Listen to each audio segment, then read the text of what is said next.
The beginning.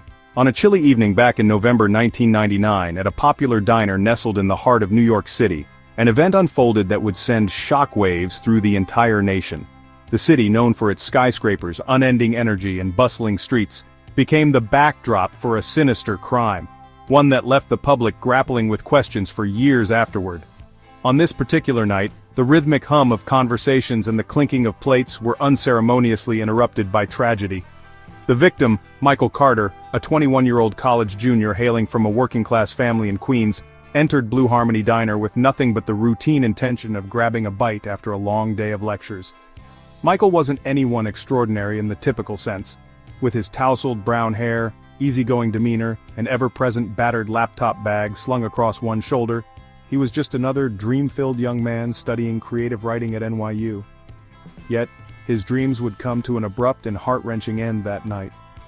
What made the case especially unsettling wasn't just the gruesome nature of the act but its apparent randomness.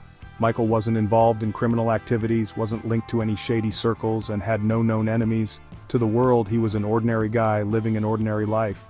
And yet, as Michael made his way to the restroom at the back of the diner, he had no inkling it would be his last time seeing the world. It was a bustling evening. The diner, notorious for its eclectic mix of locals, tourists, and late-night patrons, was full of life. Among them sat a group of young men in their late teens and early 20s, boisterously celebrating what seemed to be a small victory of their own, perhaps another college football win, perhaps nothing at all. At their table, laughter echoed, banter flowed, and in the corner of their gathering, one figure kept playing with a sleek, obsidian-hued pocket knife, its blade occasionally catching the dim diner lights.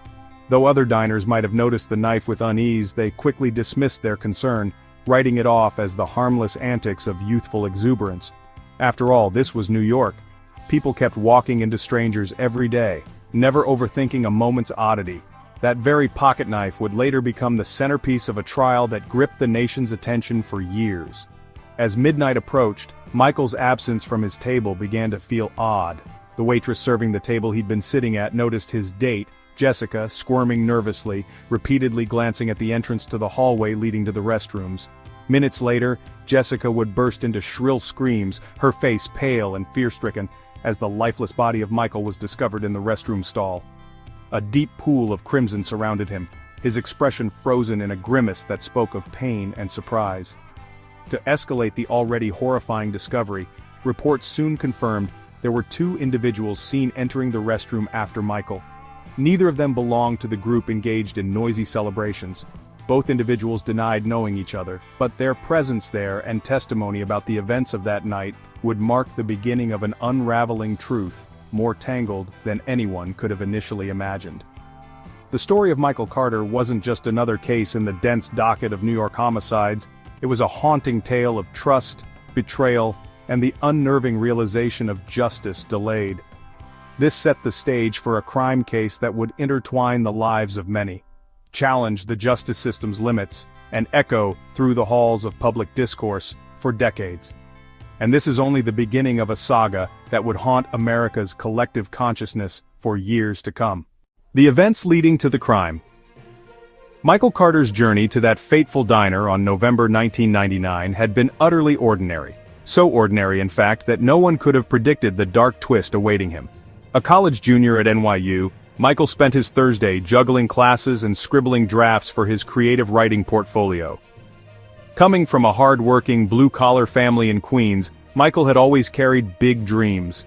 His professors often commended his knack for storytelling, and his friends relied on his humor, warmth, and quiet determination to navigate the chaos of college life. That night the wind swept briskly through the streets of Manhattan as Michael found himself craving a late-night bite. He decided to visit Blue Harmony Diner, a greasy spoon nestled on a corner block in the Lower East Side, an area known for its bustling nightlife. The diner was nothing fancy. The neon lights flickered inconsistently above the wide glass windows, and inside vinyl booths and sticky tabletops lent it the kind of charm only locals could love. Nonetheless, its hearty servings and 24-hour open doors made it a spot patrons flocked to after long days. Like him, they were often students, workers, or couples seeking comfort food and shelter from the chill air. Joining Michael that night was his girlfriend, Jessica Moreno, a spunky art history student from California. The two had been dating for a little over a year, often balancing each other's temperaments. Jessica, talkative and expressive, complemented Michael's quieter and introspective nature. Their plans for the evening were straightforward: dinner, a stroll, and then back to campus dormitories. Yet, as they arrived at Blue Harmony, the spark of something sinister was already brewing unnoticed. At a far booth, tucked under the dim shadows near the jukebox, sat a group of rowdy young men. Fitting the stereotypical image of college jocks, they carried an energy that was impossible to ignore. They were loud, boisterous, and made no apologies for their dominating presence. Amid their laughter and confident jousts at each other, the loudest of all seemed to be Alex Whitman, a 20-year-old engineering student with a taste for the theatrical. His expensive jacket, gelled-back hair, and wide grin gave off a confidence that bordered on arrogance. He was someone used to things going his way, the type of guy who thrived on being the center of attention. Beside Alex sat Chris Donovan, his quieter yet equally imposing friend. Chris was the brooding one of the group, a silent counterpart who rarely looked up from his watch. In his hands he fiddled with something sharp, a black pocket knife with a sleek, polished blade. Onlookers may have noticed how he opened and closed it casually, the metallic clicking sound blending strangely with the ambient clatter of dishes. Some patrons might have viewed it as insensitive, callous even, but it was New York. People ignored what wasn't directly in their line of sight. Jessica had noticed them almost immediately as the couple slid into their booth closer to the counter. "They stick out, don't they?" she remarked softly, glancing toward the noisy group whose laughter cut through the diner like the blade in Chris's hand. But Michael shrugged off her observations. After all, guys like that were a dime a dozen in the city, just kids blowing off steam, perhaps celebrating a win or merely killing time. Little did he know, their presence would soon seal his fate. The night continued uneventfully at first. Michael and Jessica placed their orders, burgers, fries, and shakes, and immersed themselves in idle chatter. Yet, as their conversation flowed, Jessica couldn't help but steal glances toward the table of rowdy young men. Something about Chris and the idle way he played with that knife unsettled her. It wasn't anger or aggression, rather, it was his eerie lack of emotion. His practiced movements with the knife suggested someone comfortable with sharp objects, perhaps too comfortable. Combined with his silent demeanor and the occasional murmured exchanges between him and Alex, it fostered a sense of foreboding. Around 10:30 p.m., Michael suddenly excused himself to use the restroom. Sliding out of the booth, he promised Jessica he'd be back in a moment. With a slight smile he reassured her, oblivious to the nagging unease growing within her. The restroom was situated down a narrow hallway beyond the main diner area. It was a no-frills functional space, as gritty as one might expect for a late-night establishment. Moments after Michael disappeared, Alex nudged Chris with a mischievous grin. Whatever words passed between them were inaudible to the surrounding tables, but their amusement was clear. Chris hesitated only briefly before tucking the knife into his jacket pocket and heading in the same direction Michael had gone. His movements were casual, unhurried, yet deliberate. Not long after, Alex followed behind him, his broad grin now replaced with something colder, more calculated. Jessica waited at the booth, blissfully unaware of what was unfolding down the diner's dimly lit corridor. She sipped her milkshake, glancing occasionally at her wristwatch, wondering what was taking Michael so long. As the minutes stretched, an employee hurried past her carrying a mop and a worried expression, a prelude to what would happen next. Unbeknownst to everyone, what occurred in those next minutes would redefine the lives of everyone present that night and set off a chain reaction of blame, betrayal, and the hunt for justice that would last over 2 decades. The suspicious group of young men. At the heart of the tragedy that unfolded that November night was a group of young men whose presence turned out to be both conspicuous and ominous. They were the type of crowd you couldn't easily ignore, loud, brash, and unapologetically confident. Occupying one of the larger corner booths near the dimly lit jukebox of Blue Harmony Diner, they commanded attention, like a pack of wolves comfortable in their claim of territory. The informal leader of the group was Alex Whitman, a 20-year-old engineering student who exuded charisma and confidence, but with a sharp edge of arrogance that made people either gravitate toward him or simmer in quiet resentment. Alex had a way of making himself the center of any room he walked into. That night, he was clad in a flashy leather jacket that caught the light just enough to draw eyes his way. His carefully styled hair and easy laughter painted a picture of someone who had always gotten away with just about everything. Beneath the charming exterior, however, there was an unsettling air about him, the kind that hinted he knew how to manipulate situations to his advantage. Beside him sat Chris Donovan, his closest friend and frequent partner in crime, though not necessarily in the literal sense. Chris was an introvert compared to Alex's extroverted confidence. Quiet and stone-faced, Chris didn't talk much but didn't need to. His presence was just as commanding as Alex's, though in a completely different way. While Alex drew attention with his words and theatrical mannerisms, Chris unnerved people with his silence. That night, Chris sat back in the booth, absent-mindedly toying with a sleek black pocket knife. The blade flicked open and shut in his hand with mechanical precision, an action he seemed to do out of habit rather than necessity. The click of the knife, locking and unlocking, blended eerily with the diner's ambient sounds, stirring unease for anyone who noticed it. Their group was rounded out by about 6 other young men, all in their late teens or early 20s. Most of them were locals from wealthy families or college students with little regard for consequences. It was clear they were celebrating something, maybe a big sports win, perhaps just another night of privilege-fueled debauchery. Their laughter carried over the booth dividers, infecting the rest of the diner with a mix of irritation and reluctant amusement. Some of the other patrons glanced at their table disapprovingly, but in true New York fashion, nobody said anything. Confrontation was rarely worth it. After all, in a city this big, sometimes it was better to mind your own business. But there was something different about this group, and it wasn't just their volume or rowdy laughter. There was a certain tension underlying their jovial behavior, an unspoken energy that felt slightly off. It wasn't something you could put your finger on immediately. Perhaps it was the way Alex's laughter sometimes felt just a little too loud, or Chris's knife play felt a little too deliberate. Maybe it was their hushed whispers amidst the joking or the occasional glance exchanged between certain members of the group. Whatever it was, it gave off the faintest ripple of warning, a reminder that people are often not what they seem. Jessica Moreno, sitting just a few booths away with Michael, was the first to really notice them. "They're loud," she mentioned to Michael in a low tone, glancing over at Alex, who was holding court at the head of the table. "And what's with that guy and the knife?" she added, nodding subtly toward Chris, who was still flicking the blade open and closed. Michael, ever the optimist, brushed it off. "Let them be loud," he said casually, sipping his milkshake.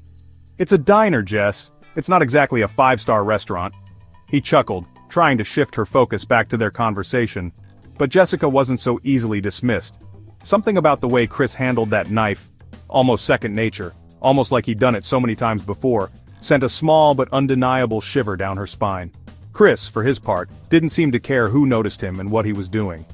As the hours ticked by, his slow, methodical movements with the knife didn't stop. By now, the other members of the group had stopped acknowledging it, likely used to his peculiar habit. Alex, however, seemed amused. Every now and then, he shot a grin in Chris's direction, occasionally muttering a teasing remark under his breath. The two held some unspoken camaraderie, a friendship built on years of shared secrets and mischief. What made the group particularly unsettling wasn't just their volume or Chris's knife tricks though, it was how quickly their vibe could shift. One minute they were simply a bunch of carefree college kids having a loud, borderline obnoxious dinner.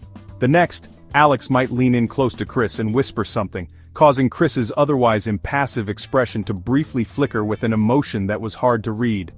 Anger? Amusement? A mix of both? Whatever it was, it served only to deepen the cloud of unease that surrounded them. As the night drew on, their energy didn't dissipate. If anything, it seemed to intensify.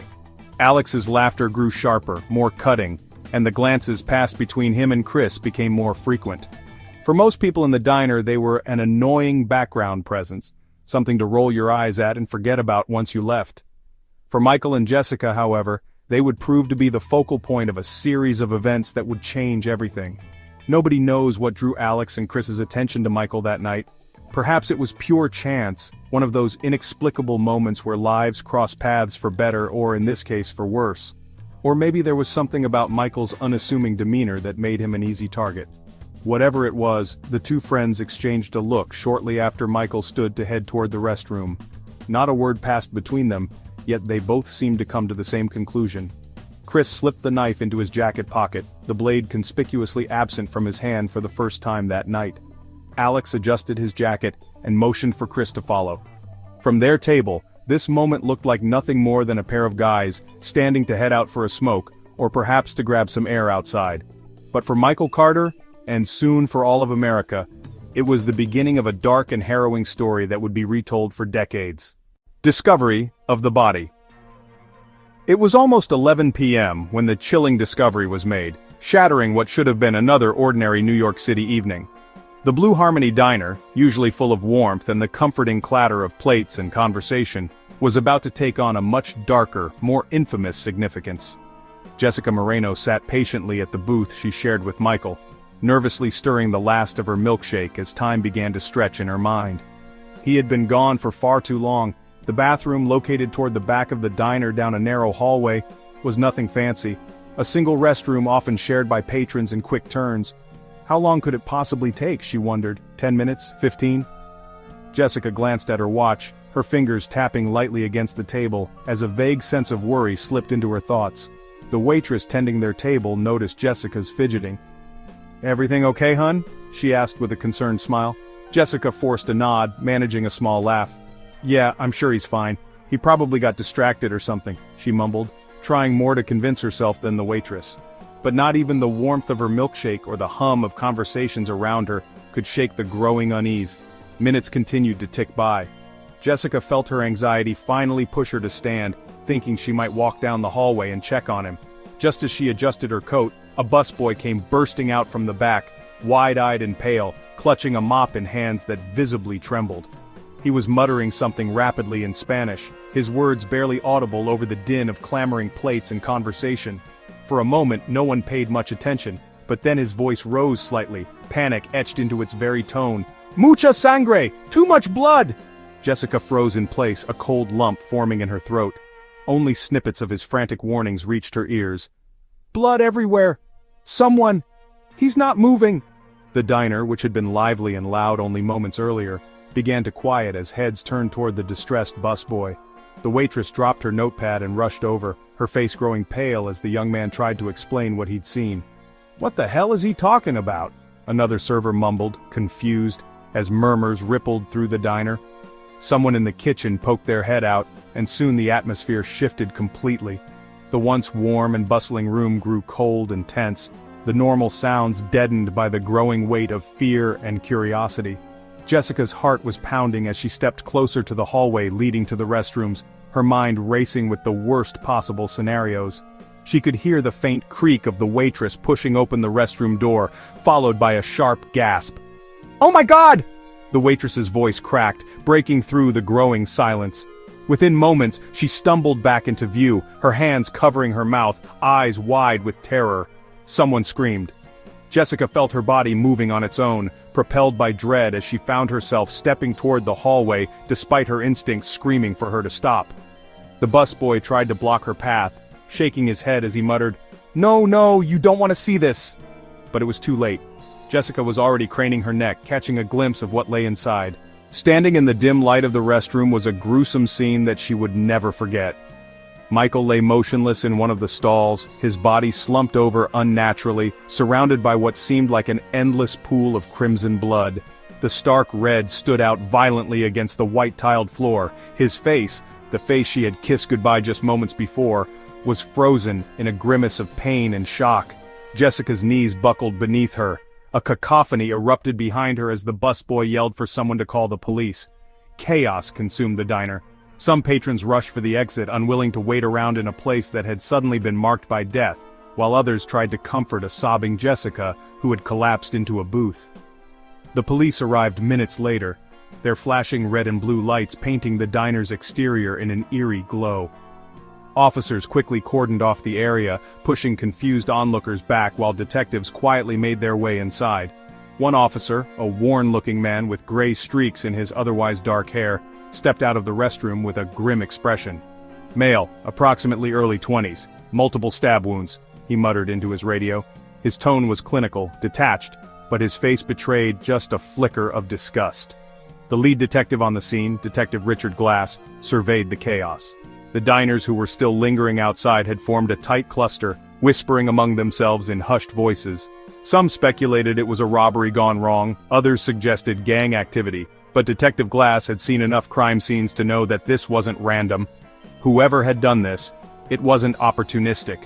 The sheer overkill suggested something darker, more personal. Back inside, forensic teams began snapping photos of the blood-soaked tiles, collecting any potential fingerprints and scanning the area for signs of struggle.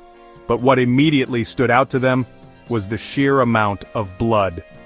"It's everywhere. Whoever did this, they were close to him when they struck," one technician commented grimly. Despite the flurry of officers and flashing cameras, one thing remained abundantly clear among those who examined the body. Michael Carter never stood a chance. The ferocity of the attack had been overwhelming, the stab wounds angled as though the killer had been towering over him. Further inspection confirmed what seemed initially obvious: he had been ambushed. There was no sign of defensive wounds on his hands or arms, no indication that he had seen the attack coming. Jessica, meanwhile, remained inconsolable. Paramedics offered her a blanket and tried to speak with her, but her mind was miles away. The image of Michael's face, frozen in its final moment, seemed seared into her brain. And while police worked to calm the diner's staff and customers, outside in the chilly November air, the group of rowdy young men who had occupied the corner booth slipped quietly into the night, their disappearance unnoticed. Only a few patrons recalled having noticed them at all, but no one thought to connect them to what had just unfolded. Yet, somewhere out in the sprawling jungle that is New York City, the answers to Michael's tragic end were beginning to take shape. 2 suspects and conflicting testimonies.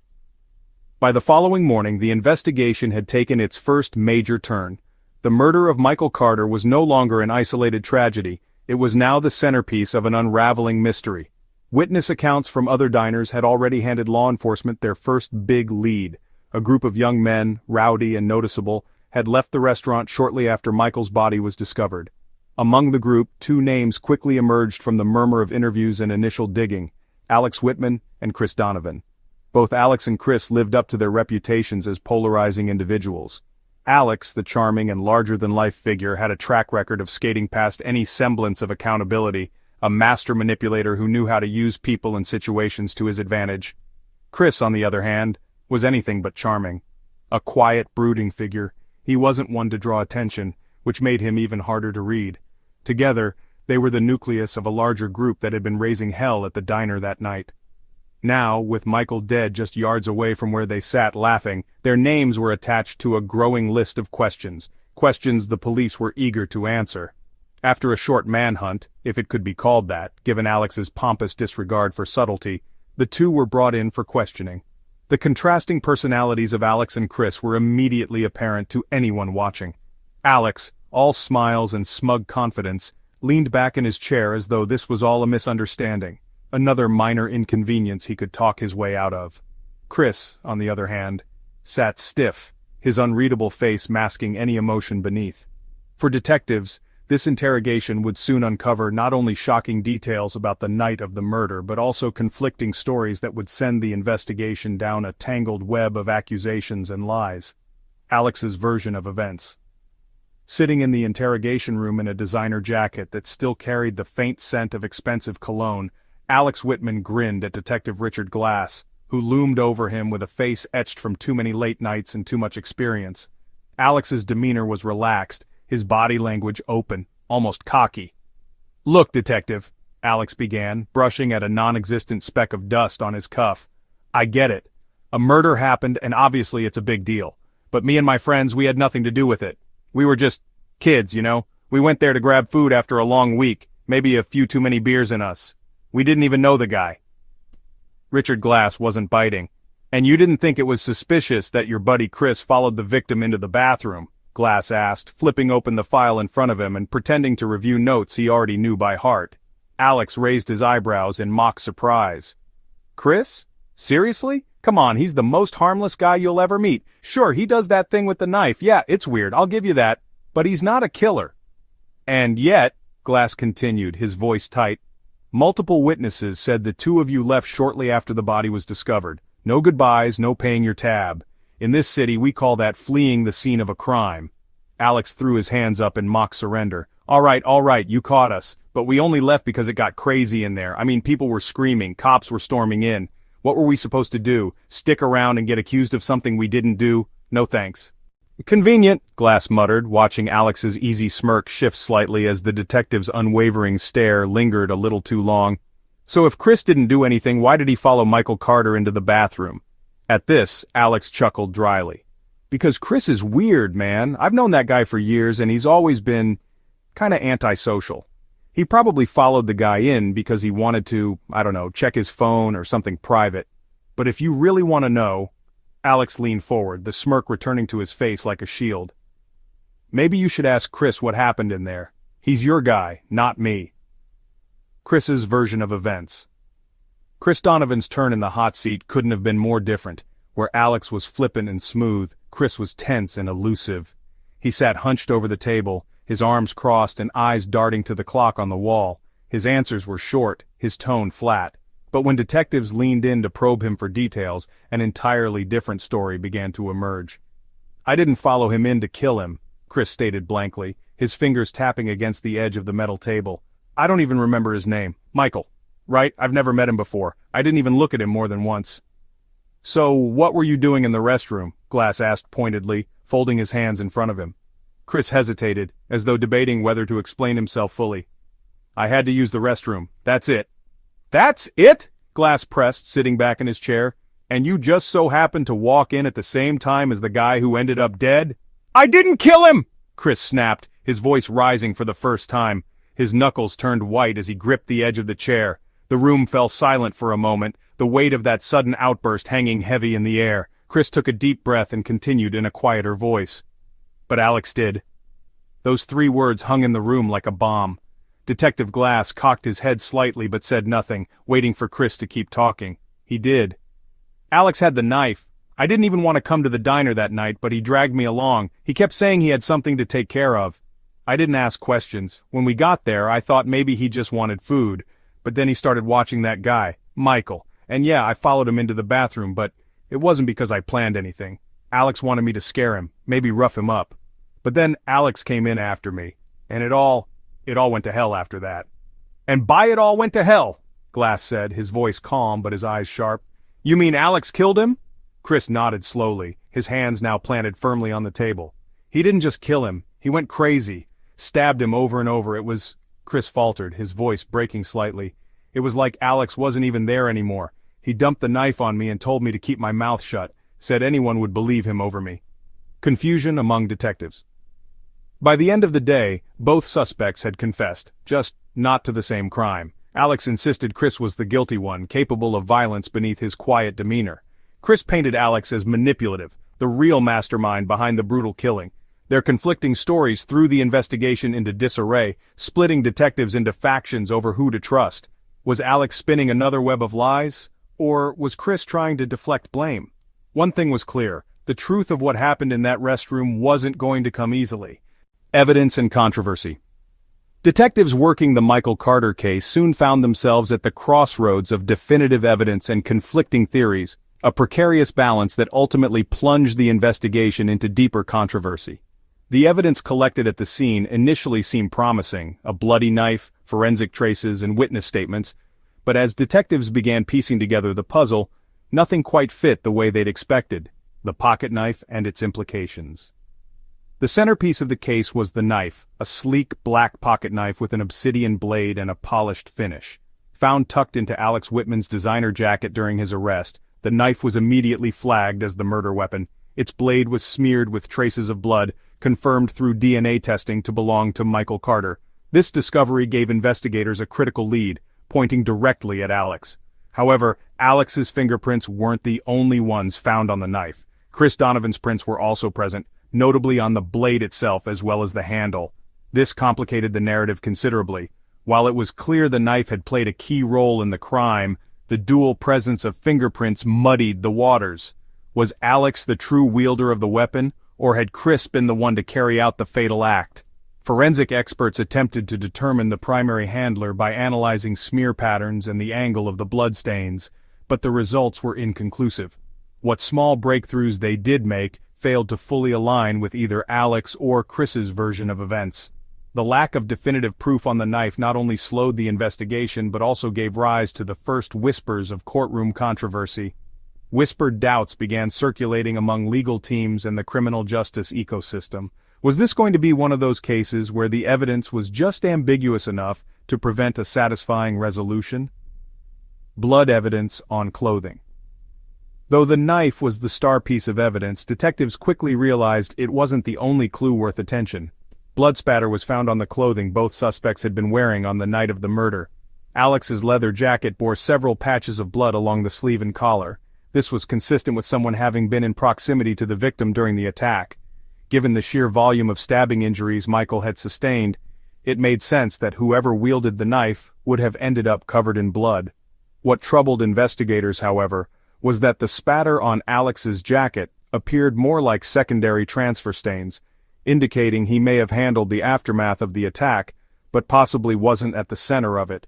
Chris, on the other hand, had been wearing an old hoodie when he was taken into custody, which also bore traces of blood. Unlike Alex's jacket, the stains on Chris's hoodie seemed heavier, concentrated on the front chest area, and just beneath the cuffs. This was consistent with being directly involved in a violent scuffle or attack. Despite this, Chris maintained his innocence, arguing that any blood on his clothes was the result of Alex forcing the knife into his hands after the fact. Forensic pathologists tried to unravel whether the patterns indicated direct involvement in the stabbing or mere tampering with evidence during cleanup, but much like the earlier analyses of the knife, the tests were inconclusive. Both sets of stained clothes fueled equal parts speculation and disagreement. Did they implicate Alex further, or was Chris's explanation too convenient to believe? The height and stab wound angles. One of the most contentious elements in the case was the forensic reconstruction of Michael Carter's injuries. Autopsy findings revealed that the victim had been stabbed multiple times at a downward angle, suggesting that the assailant was likely significantly taller than Michael, who had stood at approximately 5'10". Alex Whitman, at a confident 6'2", matched the potential height of the attacker the best, leading detectives and media alike to view him as the more likely suspect. Some of the wounds, notably to Michael's upper chest and the side of his neck, appeared to line up perfectly with someone of Alex's stature. Chris Donovan, in contrast, was shorter, standing at 5'8". This presented a dilemma for investigators. If Chris had been the attacker, as Alex claimed, how would the angles of the injuries align so precisely with someone taller? During cross-examination later in court, the prosecution would argue that shorter attackers could easily replicate this degree of force and angle by lunging forward or gripping the victim from behind. Nonetheless, public opinion and amateur enthusiasts taking to the case online seized on this forensic point as evidence of Alex's guilt. Witness credibility questioned. Adding further complexity to the matter were the varying accounts provided by witnesses seated in the diner that night. While a reasonable number of patrons recalled the rowdy group of young men, their recollections of who went to the bathroom and when proved anything but reliable. Several witnesses confirmed seeing Chris Donovan leave the table first, claiming he'd walked toward the hallway in a visibly casual manner. They then noted Alex joining him a few minutes later. However, details diverged after this point. Some suggested Alex was only gone for a brief moment, further suggesting he might have checked in briefly before returning to the table. Others mentioned overhearing Chris muttering while fiddling with his knife earlier in the night, with one patron speculating that Chris's demeanor seemed agitated, like he was ready to blow. Still, other testimonies merely centered on mundane details, missing bathroom breaks, loud laughter from Alex's table, or distractions caused by a flutter of chaos once the body was discovered. These inconsistent observations quickly became a headache for detectives, who had hoped a clear timeline might exonerate one suspect and condemn another. Divided public opinions. As the investigation began leaking into the public sphere, it became apparent that the case itself was becoming a battleground of conflicting beliefs. Supporters of Alex argued vehemently that his history of charm and leadership made him a natural scapegoat. After all, was it so implausible to believe that Chris, the quieter and less conspicuous member of the group, might harbor a dark side entirely unknown even to his closest friends?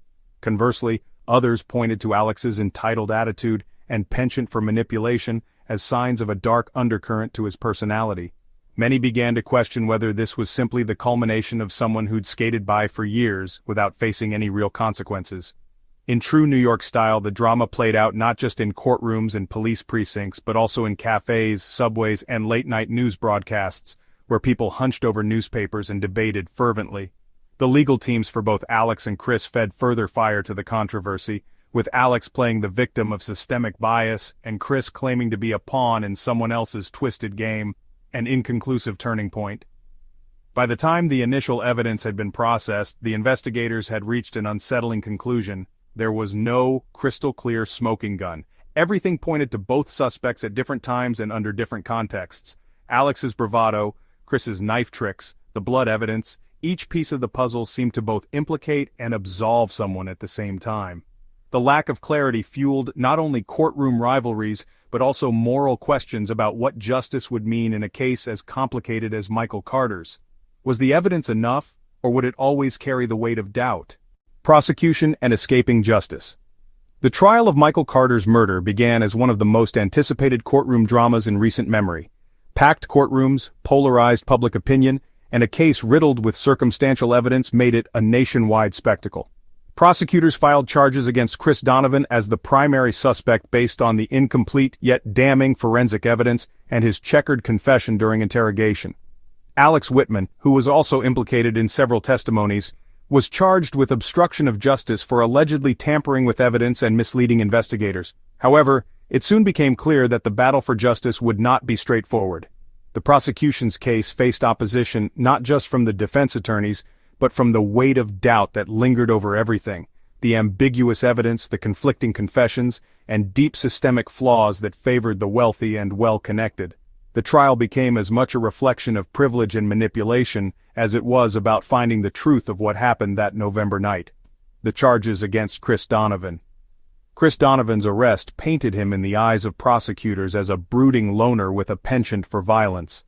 His demeanor during the police interrogation, his familiarity with the pocket knife and the bloodstains on his hoodie created an image that was easy to interpret as guilt to jurors unfamiliar with nuance. District Attorney Ellen Price emphasized to the jury, Michael Carter didn't stand a chance against Chris Donovan's calculated, cold-blooded act of violence.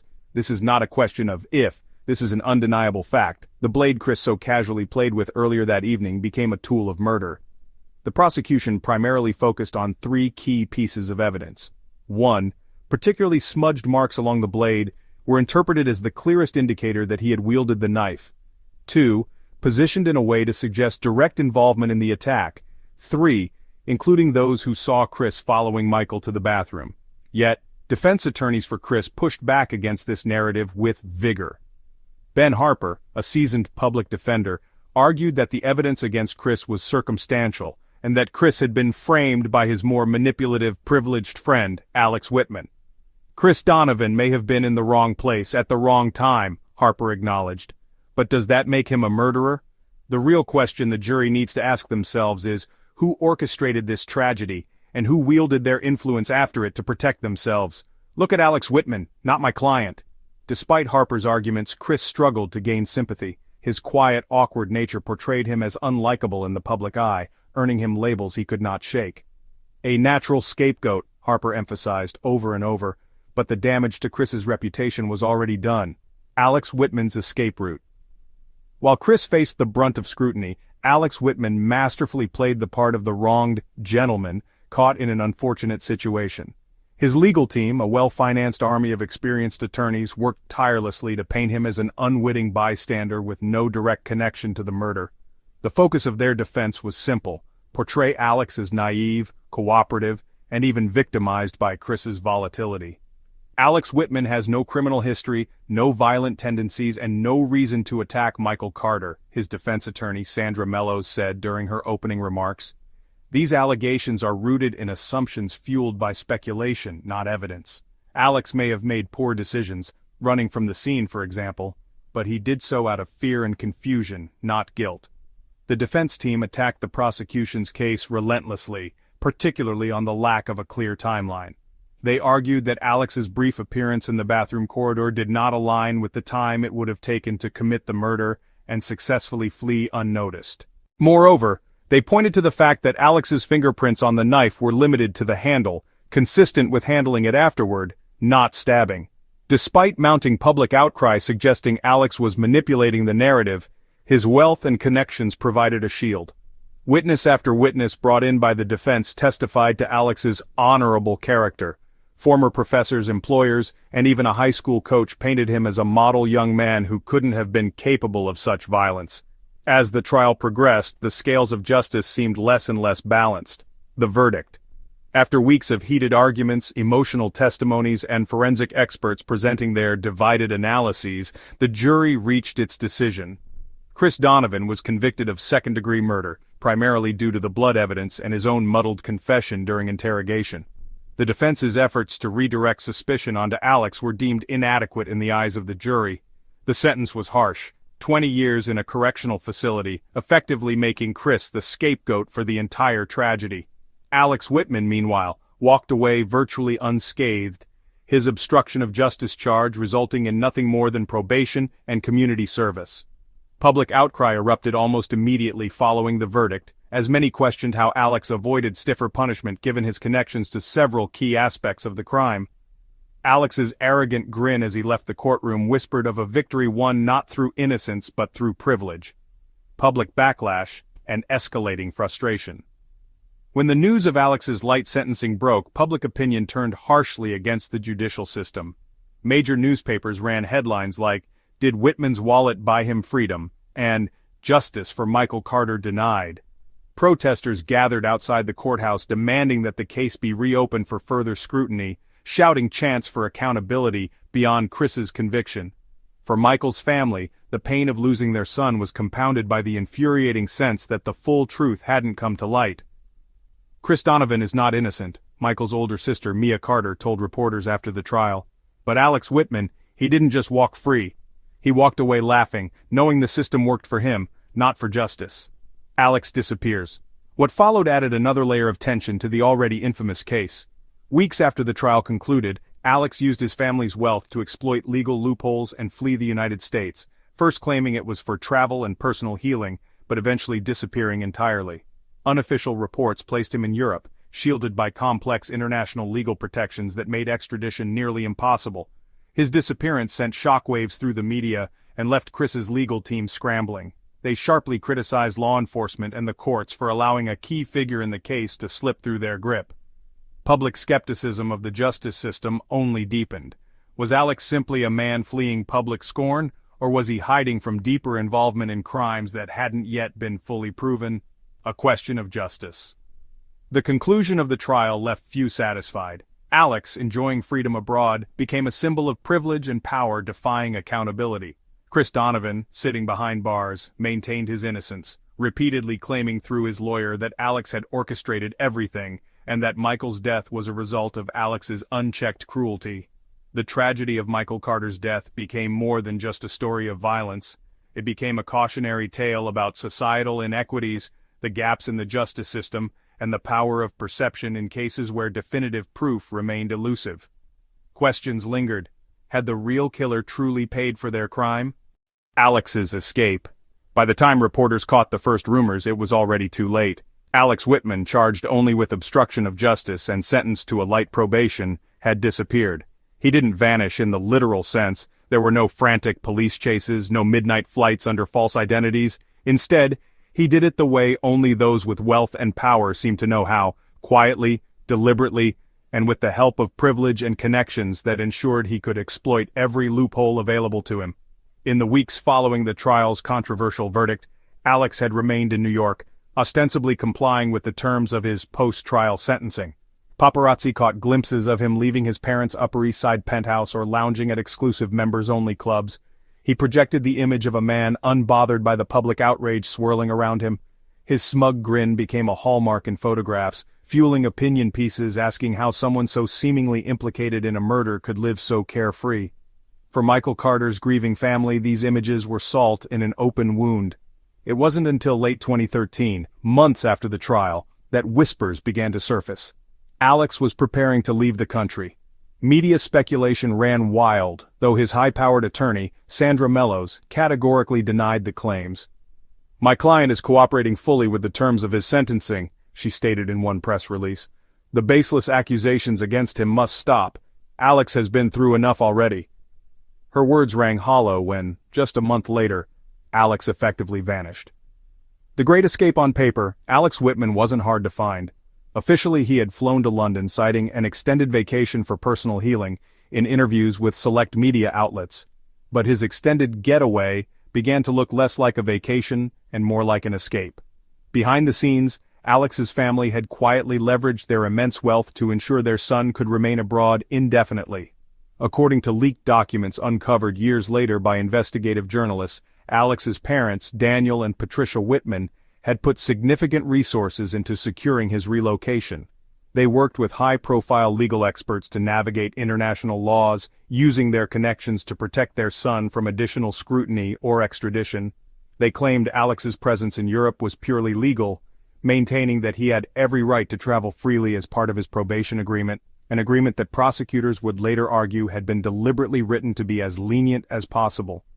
Alex began popping up in tabloids across Europe. He was frequently photographed in Parisian cafes or at upscale parties in Monaco. To those around him, he was just another young heir enjoying the spoils of a privileged life. But for those who had followed the Michael Carter case and were aware of Alex's role in it, his freedom felt like a slap in the face. "This isn't justice," Michael's mother, Ellen Carter, told reporters during an emotional interview in 2014. "It's a vacation, a free pass. My son's murder is being treated like a side note in his life story."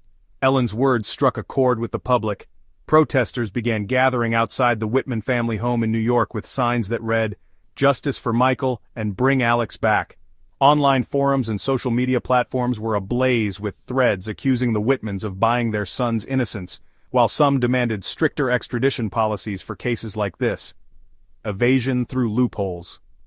Alex's legal team argued that he had broken no laws by leaving the country, though prosecutors strongly disagreed. Despite mounting public pressure, extradition proved almost impossible. As a first-time offender, Alex's obstruction of justice charge was not considered serious enough to qualify for extradition under most international treaties. It was a fine line that his legal team navigated expertly, exploiting vague language and bureaucratic loopholes to keep Alex shielded. Critics of the justice system labeled Alex a fugitive in all but name. "This kid didn't just fall through the cracks," one legal analyst told a major news network. "He danced over them, with his parents and lawyers orchestrating the music." Meanwhile, public frustration grew, as it became clear that Alex's wealth and family influence had seemingly insulated him from any real consequences.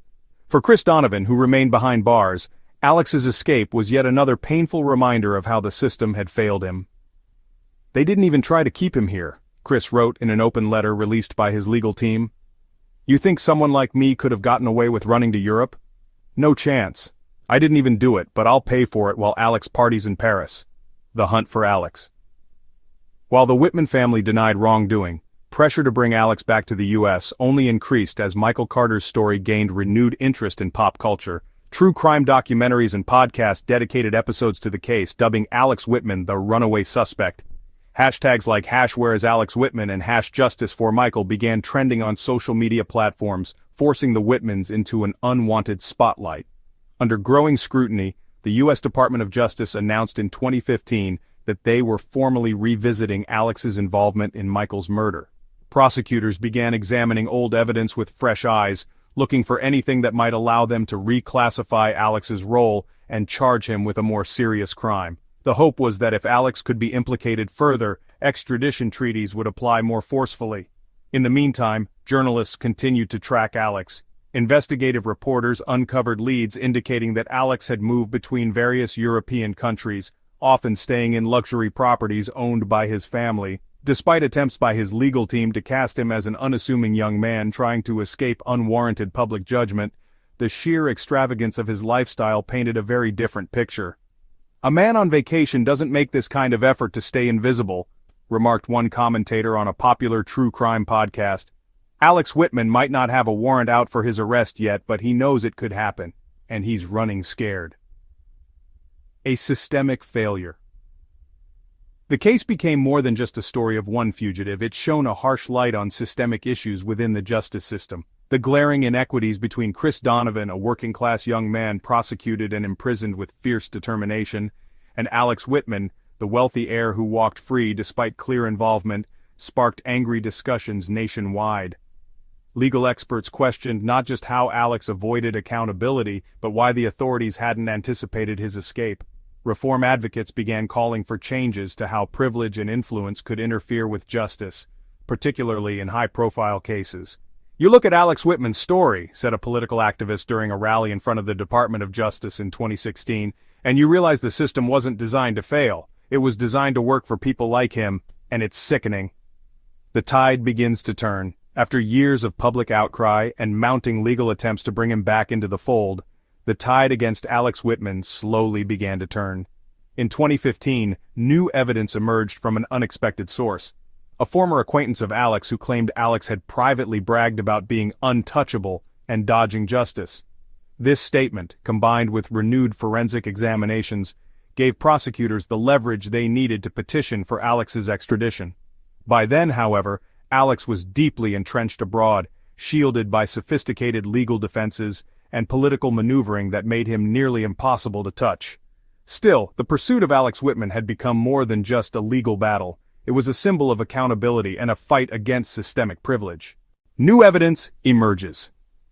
The truth has an undeniable way of clawing its way to the surface, no matter how well it's buried.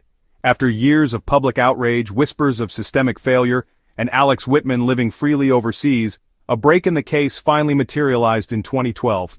It came not from a new forensic revelation or another police investigation but from an unexpected, seemingly ordinary source, someone who had once been close to Alex. What this person revealed would reignite a cold case, unsettle the carefully constructed narrative protecting Alex, and pull America's attention back to one of its most contentious criminal cases. The party confession. It began with a washed-up grin on an old friend's face.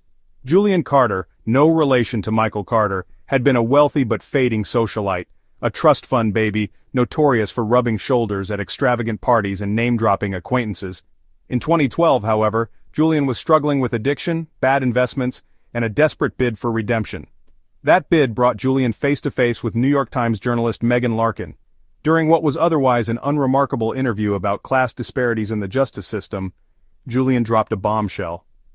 "You know," he said casually, swirling the last drops of bourbon in his glass, "Alex straight up confessed it once. Michael Carter's murder. Told me at a party like it was some big wild story. I don't know if he was drunk or just full of himself. Maybe both." Megan's stomach dropped. She processed Julian's words as her heart raced. "Wait," she leaned forward, trying to remain calm. "You're saying Alex told you he killed Michael, in his own words?" Julian nodded, the grin disappearing from his face. "Yeah," he replied, shrugging. "I didn't think he was serious at the time. It was Alex. He was always full of crap, always joking about being smarter than everyone else. Rich kids, right?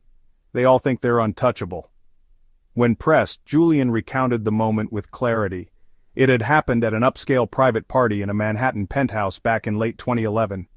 "It was a weird night," Julian explained. "We were all drinking, doing the usual, arguing about something stupid like who's got the craziest story.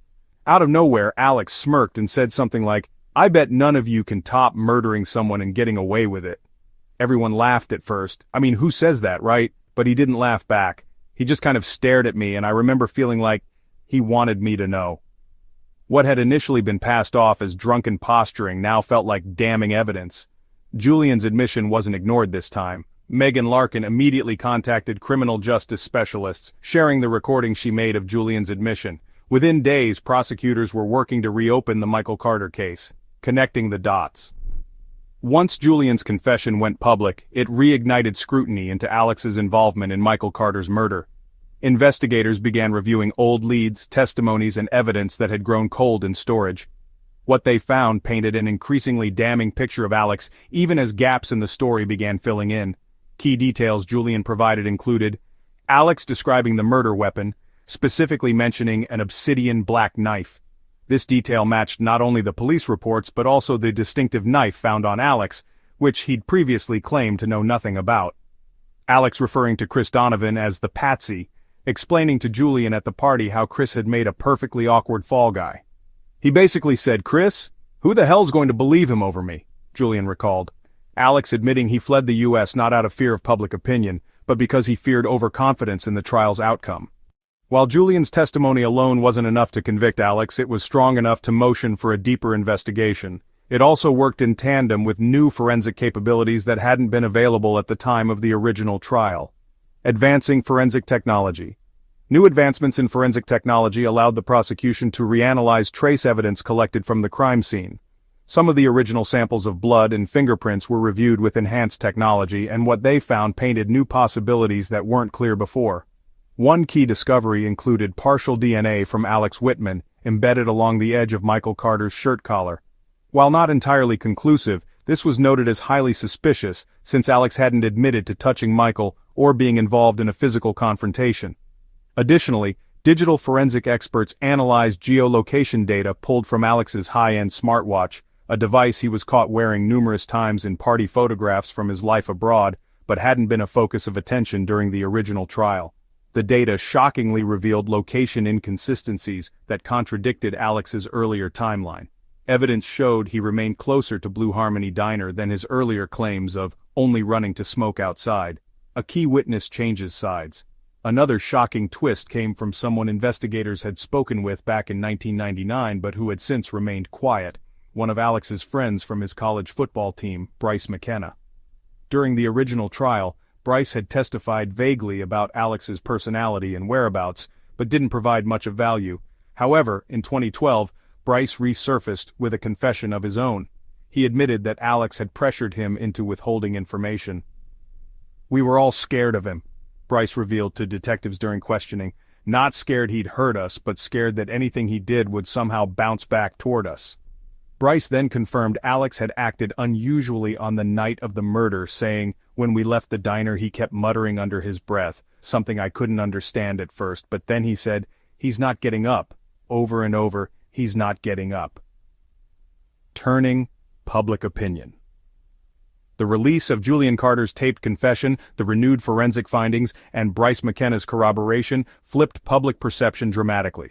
Many who had once argued Alex was innocent began to question just how much had been swept under the rug. True crime podcasts covering the case dissected Alex's confession to Julian moment by moment, some even using voice analysts to point out how the tone he'd used in the recording suggested pride rather than remorse. Netflix documentaries revisited earlier interviews with Alex's former classmates and teammates, many of whom called him dangerously persuasive or someone who got a high from lying. "I trusted the system," Michael Carter's mother Ellen said in an emotional broadcast interview after the new findings emerged. "I trusted it, even after it failed my son, and now I'm haunted by the idea that if just one piece of this evidence had come to light earlier, my son's name wouldn't have been used as some rich boy's game." A second shot at justice. In late 2012, prosecutors filed for a formal request to reopen the criminal case against Alex Whitman based on the accumulated evidence. Forensic scientists, along with witnesses from his social circle, built what prosecutors described as a bulletproof case, one they hoped could bring Alex's seemingly unchecked freedom to a dramatic halt. The question now wasn't whether Alex would face justice, but rather how long he could outrun it. Alex's extradition. For years, Alex Whitman had lived the life of a man untouched by consequences. While Michael Carter's family endured a seemingly endless nightmare of grief, and while Chris Donovan languished behind bars for a crime he continued to claim he hadn't committed, Alex was sipping champagne in Paris, sunbathing on yachts in Monaco, and disappearing into the shadows of privilege across Europe. All attempts to bring him back to the United States had failed due to legal loopholes and the strategic maneuvering of his resource-rich family. However, in 2015, after years of public outrage, renewed investigations, and mounting evidence, Alex Whitman's time of freedom finally came to an end. The turning point. By 2014, the public pressure to bring Alex back to the U.S. had grown deafening. True crime documentaries about the Michael Carter case dominated streaming platforms. Podcasts relentlessly dissected Alex's behavior, and hashtags like #JusticeForMichael and #BringAlexBack trended on social media. Each new revelation about his extravagant lifestyle abroad only further enraged a public that saw him as a villain who had blatantly cheated the system. But it wasn't just public anger that turned the tide. It was the persistence of a small team of U.S. prosecutors, led by Assistant U.S. Attorney Claire Reynolds. Known for her tenacity and refusal to back down from high-profile cases, Reynolds had made it her personal mission to see Alex extradited and held accountable. In 2014, Reynolds' office filed a formal legal petition to revisit Alex's obstruction of justice charge, arguing that new forensic evidence and revelations from key witnesses justified reopening the case with elevated charges. What made this petition particularly significant was a piece of forensic evidence uncovered during renewed analysis. Alex's partial DNA embedded in the collar of Michael Carter's shirt. As minor as it seemed, this placed Alex in direct physical contact with Michael's body, a detail Alex had denied throughout the initial trial. Armed with this, Reynolds pushed for Alex to be charged not just for obstruction of justice, but with being an accessory to murder after the fact. If successful, this elevated charge would qualify for extradition under European treaties. Reynolds' team also worked to counteract the perceived invincibility of Alex's family. "We're no longer dealing with assumptions of wealth equaling innocence," she told reporters during a press conference in 2014. "This is about justice delayed, but not denied, and we will bring him back." The hunt narrows. Tracking down Alex Whitman wasn't the hard part. His lavish lifestyle made it easy for journalists and amateur investigators to follow his movements. Photos of Alex at private resorts in Greece or exclusive clubs in London frequently surfaced, painting a picture of a man who didn't appear worried about being caught. But Alex's apparent arrogance hid a network of safeguards carefully orchestrated by his family. Reporters uncovered that Alex had cycled through multiple countries, often staying just long enough to avoid scrutiny before moving on. His legal team ensured that everything was above board. Technically, Alex had committed no further crimes in his host countries, and none of the original charges against him carried enough weight to mandate extradition back to the U.S. The game changed in early 2015 when a critical mistake on Alex's part gave Reynolds' team the opening they needed. While traveling through Switzerland, Alex used his family's confidential company account to wire large sums of money to a third party instead of using his private accounts. This financial transaction, flagged as suspicious by Swiss regulators, drew the attention of U.S. officials. More importantly, Switzerland's extradition laws were slightly more flexible when it came to financial misconduct paired with criminal charges. "This was the crack in the armor we'd been waiting for," Reynolds later told Time magazine in a feature about the case. Alex's lifestyle wasn't just arrogant, it was sloppy. He thought he was untouchable, and that overconfidence is exactly what gave us our chance. Arrest in Switzerland. On February 8, 2015, Swiss authorities, acting on an extradition request from the U.S., arrested Alex Whitman at an elite ski resort in Zermatt. He was reportedly leaving a five-star chalet with friends when law enforcement agents quietly approached him. Witnesses at the scene later described Alex as shocked but defiant, repeating to the officers, "You've made a mistake. Do you know who my father is?" News of his arrest spread like wildfire. Footage of Alex being escorted in handcuffs, dressed in a designer coat and sunglasses, flooded news outlets. The once self-assured heir now appeared visibly rattled, though his legal team assured reporters that this arrest is a misunderstanding that will soon be resolved. But there was no misunderstanding this time. Within days, Alex was formally extradited to the United States under charges of obstruction of justice and accessory to murder. Upon arriving at JFK Airport, he was met by federal law enforcement and immediately taken into custody. For the Carter family and Chris Donovan, who had spent years fighting to clear his name, Alex's extradition felt like the first step toward long-overdue accountability. The court of public opinion. Alex's return to the U.S. reignited the media frenzy surrounding the case. Protesters gathered outside the courthouse during his first court appearance, holding signs that read, "Justice finally arrives," and "Rich doesn't equal innocent." Social media erupted with commentary about Alex's fall from grace, and countless headlines declared his arrest a victory against systemic privilege. Still, the public's appetite for justice wasn't yet satisfied. Many feared that Alex's legal team, bolstered by his family's seemingly endless resources, would find a way to negotiate another deal. "We've seen this before," one CNN analyst remarked. "Wealthy defendants always seem to find a way out. It's not over until there's a conviction, if there's a conviction." Alex's defense team wasted no time pushing back against the charges. In a statement to the press, lead attorney Sandra Mellows claimed her client was being unfairly targeted because of his wealth. "Alex Whitman is a victim of public scapegoating," Mellows argued. "The justice system is being weaponized to satisfy media and public pressure, rather than to seek the truth." Despite these arguments, public sympathy for Alex was non-existent. The Carter family, speaking through their attorney, declared that they would do everything in their power to ensure Alex faced justice. Years of manipulation, evasion, and privilege end now, the statement read. This is about accountability for Michael Carter and nothing less. The path toward trial. As Alex awaited trial, the prosecution prepared for what they hoped would be a decisive case.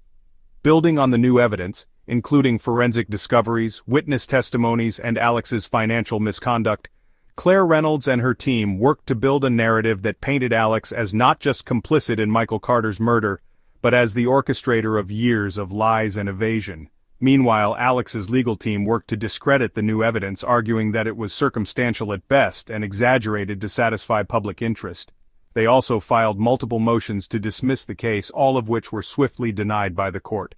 Public interest only grew as the trial date loomed. Media coverage chronicled every minor development. Commentators debated whether justice would finally prevail, or if Alex's wealth would once again tip the scales in his favor. A moment of reckoning. For Michael Carter's family, Alex Whitman's extradition symbolized hope. Hope that the truth would finally come to light and that justice, even delayed, wasn't out of reach. For others, Alex's arrest served as a long-awaited example of privilege being challenged by a system that had often failed to hold the wealthy accountable.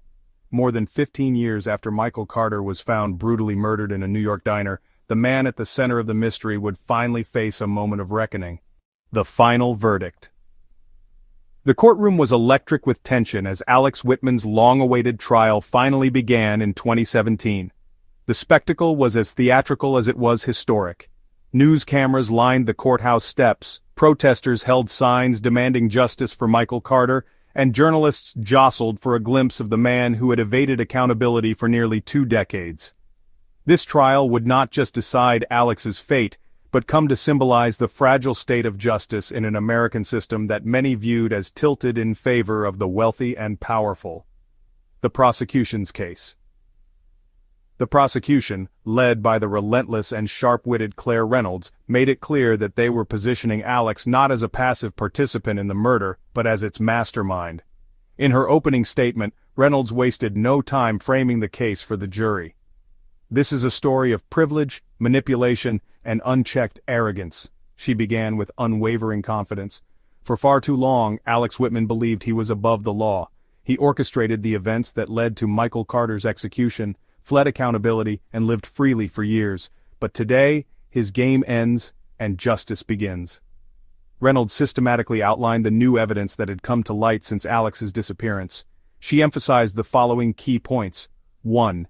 The DNA evidence, which placed Alex in direct physical contact with Michael Carter during the suspected time of the murder, undermined Alex's prior assertions that he had no involvement with the victim that night.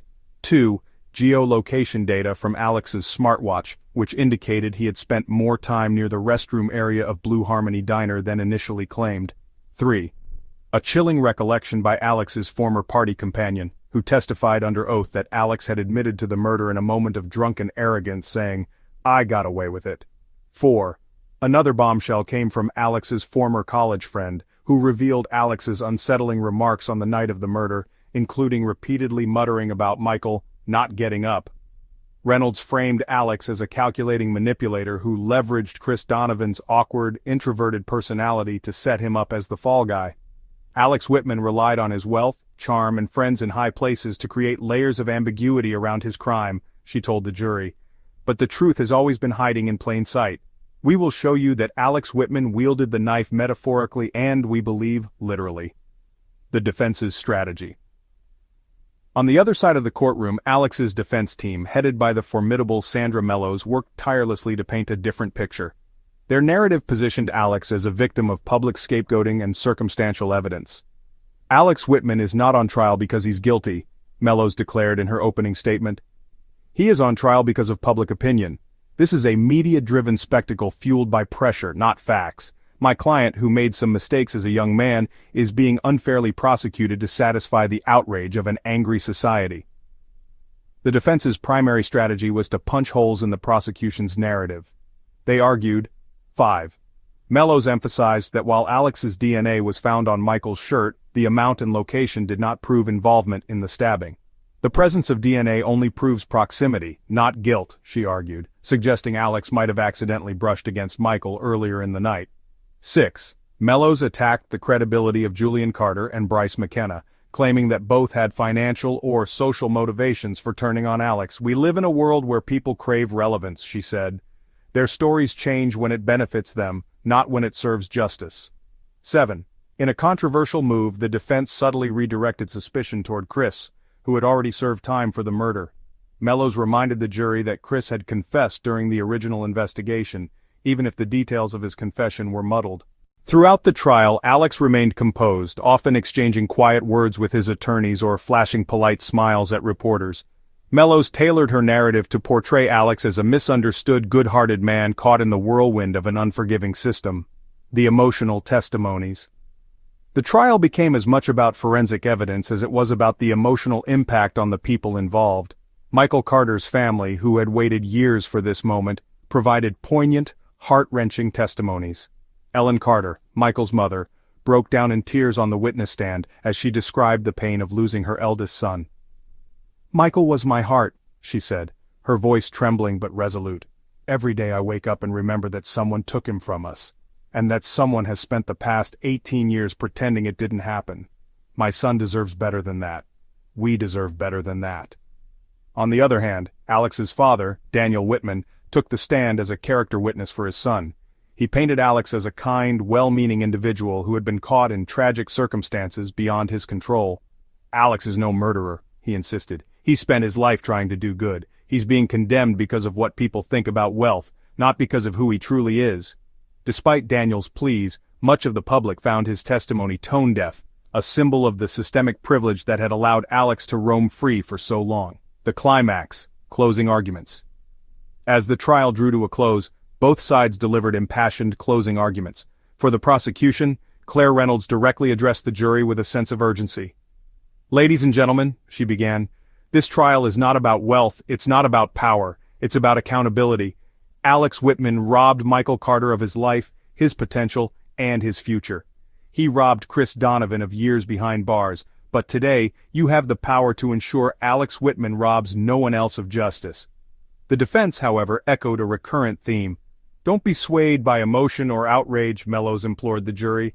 "Justice depends on facts, and the facts of this case don't hold up to the scrutiny of reason. Alex shouldn't pay for something he didn't do just to satisfy the anger of the public." The verdict. After days of deliberation, the jury returned with their verdict. The room fell silent as the foreperson stood to announce Alex Whitman's fate. "On the charge of accessory to second-degree murder, we find the defendant guilty." The words sent ripples through the courtroom. Ellen Carter clutched her daughter's hand tightly, tears of relief streaming down her face. Protesters outside the courthouse erupted in cheers, while Alex's carefully composed facade cracked just slightly. His lips tightened, his usually smug demeanor replaced by quiet disbelief. The judge sentenced Alex Whitman to 25 years in federal prison, with the possibility of parole after 20 years. For the Carter family, the moment signified hard-fought justice, though it could never undo their loss. For Chris Donovan, who had been released from prison following the reopening of the case, it marked the end of a nightmare he had wrongfully endured. Aftermath and reflection. The trial's conclusion set off a wave of discussions about privilege, accountability, and the state of the justice system. Analysts debated for weeks on whether Alex's punishment truly fit the crime or if it was merely symbolic. Some argued that his wealth had still protected him from harsher consequences, while others viewed the verdict as a rare victory in an often unjust system. Ellen Carter addressed reporters outside the courthouse with both gratitude and sorrow. "This verdict doesn't bring Michael back, but it gives us something we've been waiting for: justice." The aftermath. When the courtroom doors finally closed on one of the nation's most infamous legal sagas, the world outside was left to sort through the wreckage. The conclusion of Alex Whitman's trial and his long-overdue sentencing brought with it a bittersweet sense of justice for some, but it also left numerous questions unanswered. Far beyond the case itself, the consequences of Michael Carter's death and the decades-long pursuit of truth rippled through his family, the wrongly accused, and the larger American justice system. The trial was over, but the scars it left behind were permanent. For Michael Carter's family, a loss that can never be repaired. No amount of convictions or courtroom victories could undo what was taken from the Carter family. On the surface, Alex Whitman's sentencing closed a painful chapter, but the void left by Michael's brutal murder would never be filled. For Ellen Carter, Michael's mother, and the face of the family's fight for justice, the final verdict brought a conflicted mix of relief and lingering grief. When we walked out of that courtroom, Ellen told the New York Times in a rare interview months after the trial, it felt like we'd won something, but it wasn't joy, it wasn't happiness. My son is still gone. There's no winning in a reality where Michael doesn't get to live out his dreams. Michael's siblings, Mia and Zach Carter, felt similarly. Mia, who had been just 14 years old when her older brother was murdered, had grown up in the shadow of his absence. For me, Michael is frozen in time, she shared during a televised interview. He'll always be 21 years old, full of ambition and ideas, and while the world kept turning, we were stuck asking why for so many years. The family channeled their sense of loss into advocacy. Ellen and her children founded the Michael Carter Foundation, a non-profit focused on promoting accountability in the criminal justice system and supporting families of violent crime victims. Despite their efforts to create something positive out of their tragedy, the foundation's work also served as a reminder of just how deeply their lives had been reshaped. Chris Donovan, a life stolen, piece by piece. Though Alex Whitman was ultimately convicted, Chris Donovan remained, for many, the ultimate symbol of a justice system that had failed spectacularly. Chris spent nearly 16 years in prison for a crime he didn't commit, a reality that left permanent marks on both his mental health and his view of the legal system. After his release, Chris spoke publicly about his experiences for the first time on a broadcast special with ABC's 2020ths. 16 years of your life taken away isn't something you can get over, he said, his voice hollow with understated pain. I went in as a scared 20-year-old kid who didn't know how to defend himself, and I came out broken.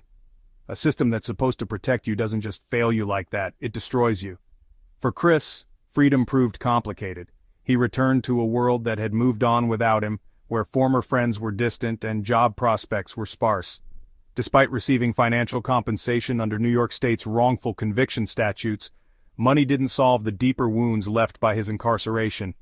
People talk about compensation like it balances the scales, Chris said in a later interview. But you can't pay for the years I missed with my family. You can't put a price tag on what it feels like to wake up every day in a cell, knowing you didn't belong there. Today, Chris dedicates his life to reform advocacy. Partnering with the Carter family's foundation, he works to shed light on wrongful convictions in America. I owe it to Michael too, he explained. All the years I spent behind bars screaming that I was innocent, they were really his screams. He deserved better than what happened to me or to him. The system on trial, justice under the microscope. Perhaps one of the most far-reaching consequences of the case was the public scrutiny it brought to America's justice system.